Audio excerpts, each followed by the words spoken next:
훅 인터뷰. 모두를 위한, 모두를 향한, 모두의 궁금증 훅 인터뷰. 대한민국 진보 여제가 돌아왔습니다. 아니요, 그 자리를 지키고 있었죠. 이번이 4번째 대선 도전이라고 하는데요.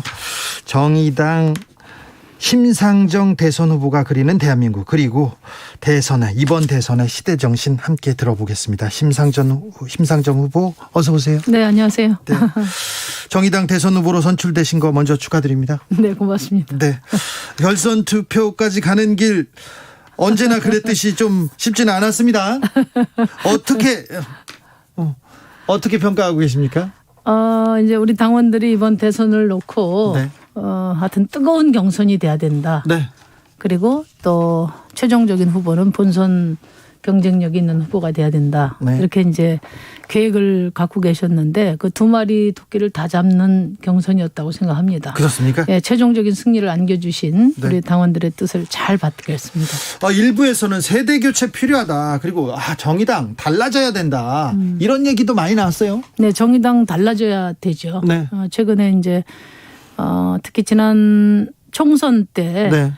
이제 비례연합당 폭거로 네. 좌절감이 굉장히 컸습니다. 우리 당원들이. 네. 그리고 이제 당대표 리더십 교체 과정이 좀 순조롭지 않았고요. 네. 그러면서 이제 당이 많이 침체돼 있는데 이번 대선을 계기로 네. 정의당이 다시 일어설 것입니다. 그리고 세대 교체를 위해서 가장 필요한 게 당의 정치적 전망을 열어내는 거 아니겠어요? 네. 그 정치적 전망을 열어내는 그런 역할을 심상정 당신이 하시오. 네. 이게 이제 당원들의 명령이라고 생각하고 최선을 다하겠습니다. 이번 대선이 4번째 도전인데요. 자, 이번 도전에서 심상정이 이루려고 하는 건 뭡니까? 이번 대선은 국가적으로도 중요하고 저희 당으로서도 중요한데요. 네. 다들 이번 대선 거대 양당 경선을 보면서 정말 우리 시민들이 이제 혀를 끌끌 찹니다. 지금 우리 사회에 지금 극단적으로 심화되고 있는 불평등, 네. 그리고 이제 목전에 와 있는 기후위기, 네. 이것을 근본적으로 해결하는 네. 그런 전환의 정치가 필요한 시점이라고 생각해요. 그런 또 정책과 비전이 보여야 되는데 안 보여요. 아니죠. 지금 이제 사실은 어떻게 보면은 양당은 이제 메인 그라운드에서 뛰고 계시고 네. 저희는 이제 옆에 사이드 그라운드에서 뛰고 있는데 그럼에도 불구하고 지금 거대 양당은 지금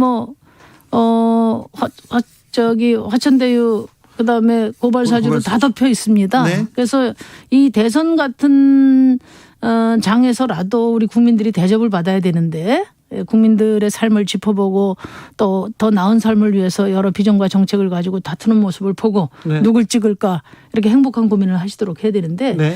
지금 이 거대 양당 대선판에는 민생도 없고 국민도 없고 미래도 없습니다. 그나마 지금 여야를 통틀어서 대통령 후보가 낸 어떤 비전과 정책 중에 국민들의 관심을 받고 지지가 확산되고 있는 것은 제가 말씀드린 주 4일제와 신노동법입니다. 네. 네.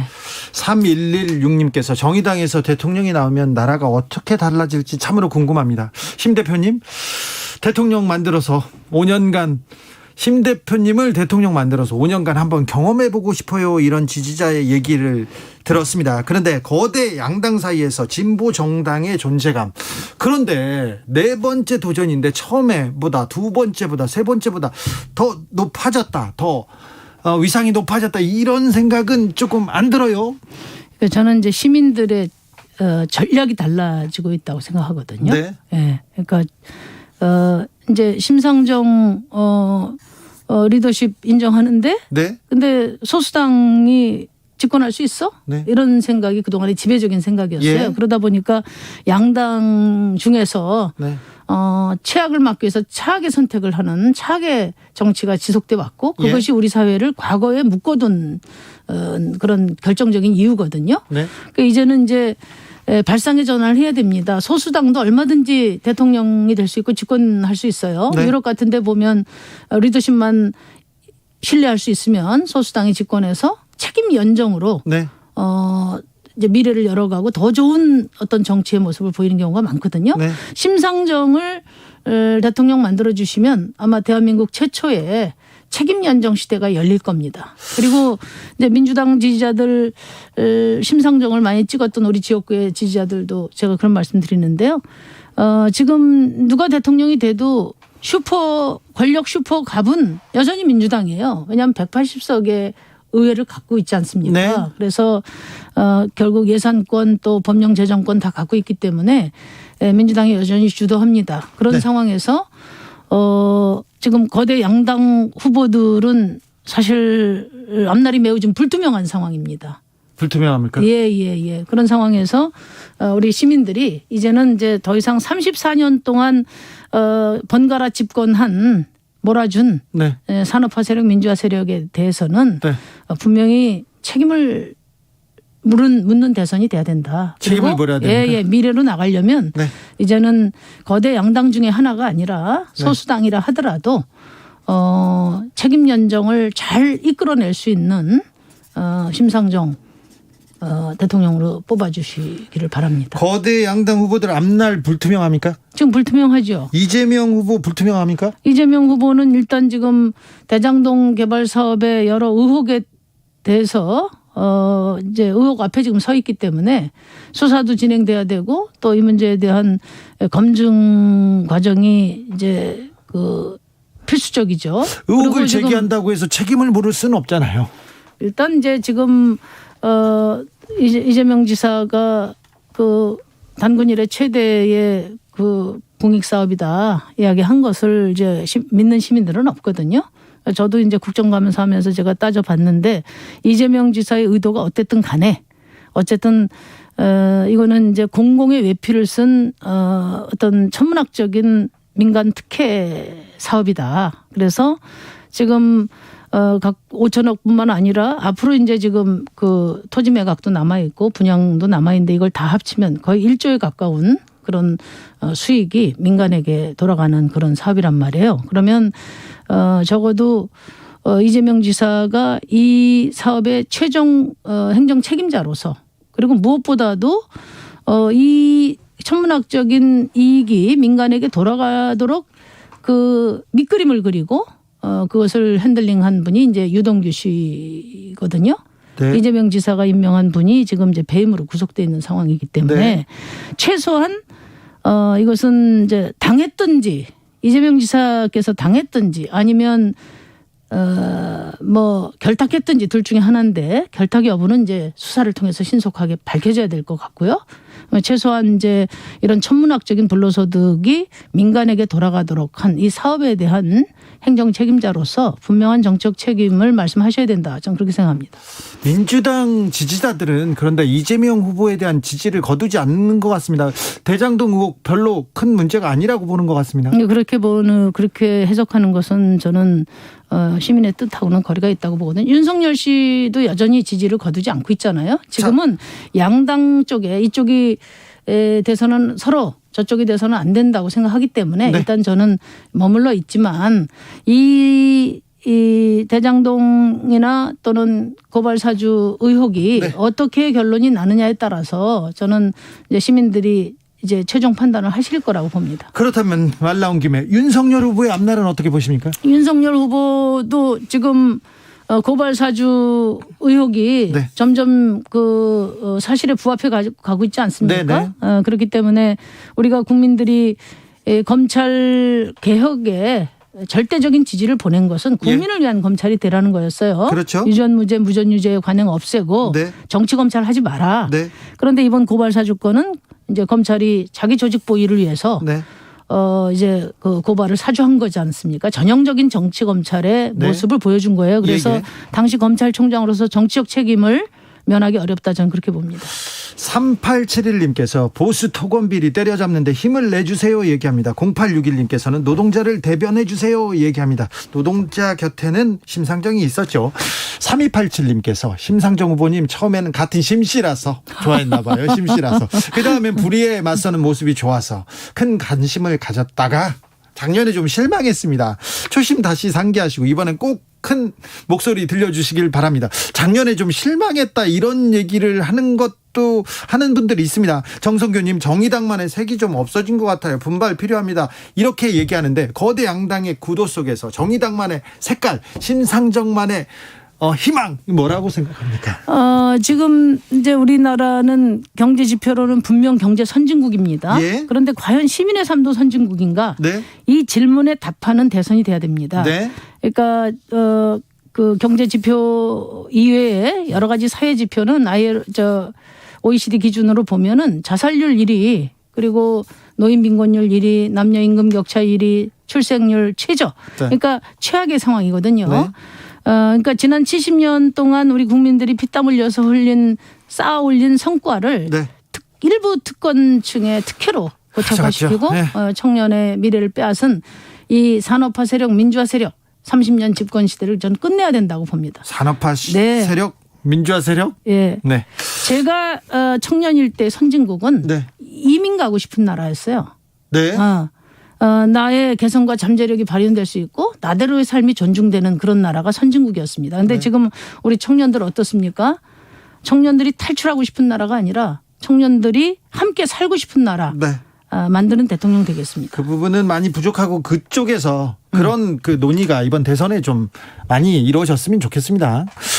0212님께서 심 의원님, 그런데 주 4일째 할 정도로 우리나라가 선진국도 아닌데 어떤 계획으로 그런 공약을 내세우는지 알고 싶어요. 이렇게 물어봅니다. 우리나라가 세계 경제 10위 대국입니다. 네. 주 4일째는 경제 선진국의 시민으로서 당연히 요구해야 될 권리다. 네. 유럽은 벌써 30년 전에 주 35시간제를 실시하기 시작했고요. 네. 지금 주 4일제 이미 이제 시행에 들어갔어요. 일부가. 그래서 아마 잘 모르실 텐데 우리 2003년도에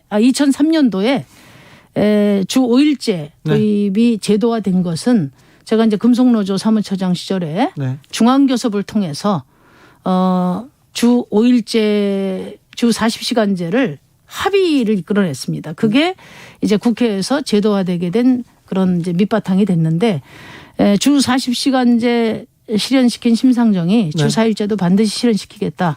그 약속을 드립니다. 주 40시간 나오고 주 5일제 처음 나왔을 때 이러면 나라 망한다. 그렇죠. 예. 근데 망했습니까? 안 망했습니다. 그리고 대부분 지금 이제 주 4일제 가지고 이제 그 임금 삭감 우려도 하고 네. 또 이게 우리 이제 공기업이나 대기업만 좋은 일 시키는 거 아니냐 이렇게 생각하시는데 네. 임금 삭감은 그 이제 노동시간 단축을 해서 생산성이 떨어질 때 나올 수 있는 얘기예요. 네. 근데 OECD나 그다음에 지금 우리나라 KDI 기준으로 통계를 보더라도 주 4일제를 실시하면은 1인당 1.5배의 생산성 향상 효과가 있다고 합니다. 오히려 생산성이 올라갑니까? 네. 그래서 임금 삭감은 해서는 안 된다고 보고요. 그다음에 물론 이제 공기업 대기업부터 시작해서 단계적으로 실시가 되겠지만 네. 기본적으로 주 4일제를 채택한다는 것은 우리 사회의 기준을 높인다는 거거든요. 네. 그래서 신노동법과 병행 추진해서 네. 비정규직이라든지 5인 미만 사업장까지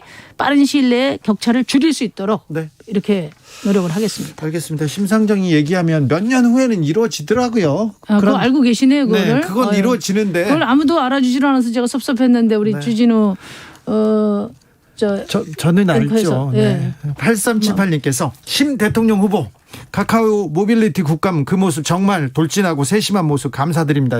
국감 때마다 심상정 네 대단한 활약을 보였죠. 자 7688님 정의당이 생각하는 부동산 해결법은 무엇인지 궁금합니다. 아무래도 부동산에 대한 정책이 이번 대선의 가장 중요한 대목 중에 하나지 않습니까? 네, 부동산 투기를 잡을 수 있는 대통령을 뽑아야 됩니다. 네. 근데 저는 이제 우리 그 해방 이후에 농지개혁 이후에 70년 동안 대한민국 토지 정책이 없었어요. 네. 그 공간을 토건 세력이 마음껏 휘젓고 투기 공화국을 만든 네. 거거든요. 네. 그래서 그냥 뭐 단편적인 몇 가지 정책 가지고 해결될 수 없다. 저는 그 토지 공개념부터 시작해서 네. 근본적인 해법을 우리 국민들과 합의해내겠다. 예를 들면 이제 토지 초과 이득세. 네. 이거 이제 반드시 도입하고요. 그다음에 이번에 문제가 됐던 개발이익 환수 제도 네. 불로소득이 특정 민간에게 흘러가지 않도록 철저한 대안을 공약으로 발표를 했고요. 그리고 1가구 1주택을 원칙으로 해서 네.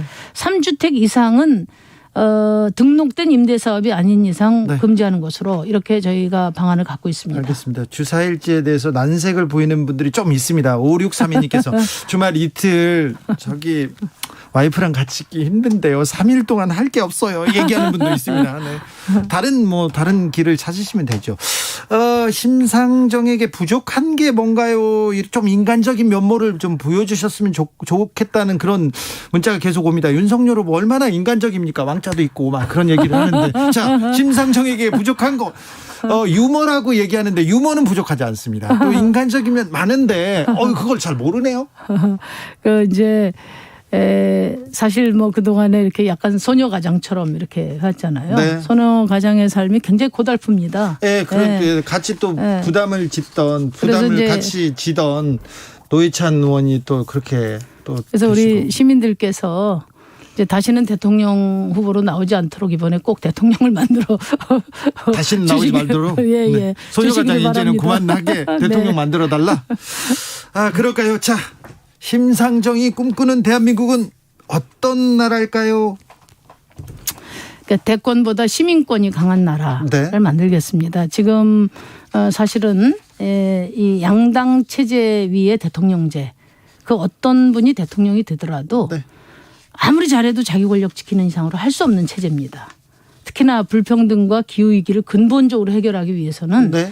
지금 한 대통령 한 분 또 뭐 여당 또는 한 정권 정부 가지고는 해결될 수 없거든요. 네. 그래서 이제 대한민국 정치가 바뀌어야 됩니다. 우리가 얼마나 이해와 요구가 다양한 다원화된 사회입니까? 그렇기 때문에 다당제 하에 책임 연정으로 나가야 된다. 네. 그럴 때만이 대한민국이 이 불평등 체제를 넘어설 수 있는 네. 교두보가 된다. 심상정을 그 도구로 삼아달라. 이렇게 간곡히 호소드립니다. 심상정을 그 도구로 써달라.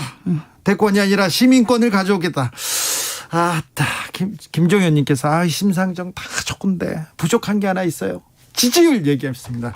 다음번에 만나실 때는 심상정의 부족함, 그 지지율이 얼마나 올라 있을지 한번 따져보겠습니다. 네. 말씀 감사합니다. 심상정 정의당 후보였습니다. 감사합니다. 네, 고맙습니다.